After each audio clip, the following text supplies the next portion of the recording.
Hi y'all, it's Camille at the Layland Museum, and I have another artifact spotlight for y'all today. We're doing these every day at 3 p.m. until the museum is open again so that we can bring our objects in our museum to your home. So today I wanted to focus on another object that's in our Home Life of the 20th Century exhibit, and that is this phonograph right over here.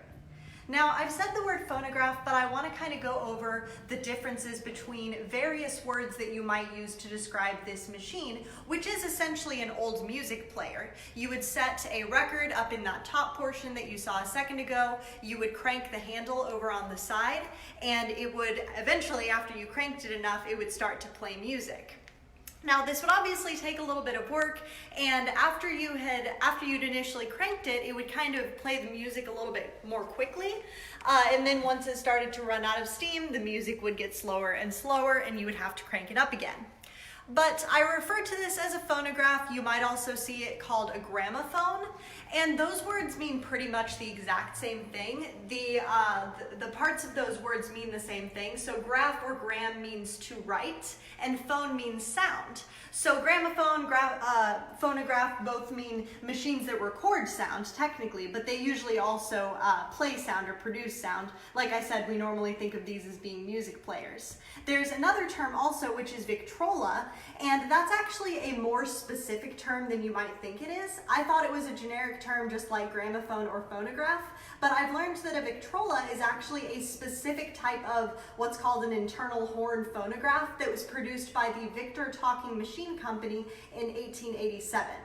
Now, one thing you might notice with this Victrola compared to phonographs, gramophones, older music players is you don't see the big sound horn protruding off of any part of this machine. That's because when the machines had those big horns, people thought they were kind of ugly. They didn't really want a machine with a big ugly horn on it in the middle of their living room.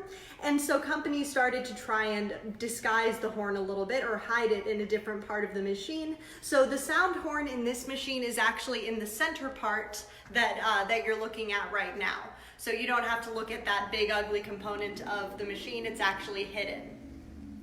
Now, ours is an Edison brand, so it's not that Victor Talking Machine Company brand that would technically make it a Victrola, but it is an internal horn, gramophone, or phonograph. So I'll let y'all choose which word you would choose to call this machine by.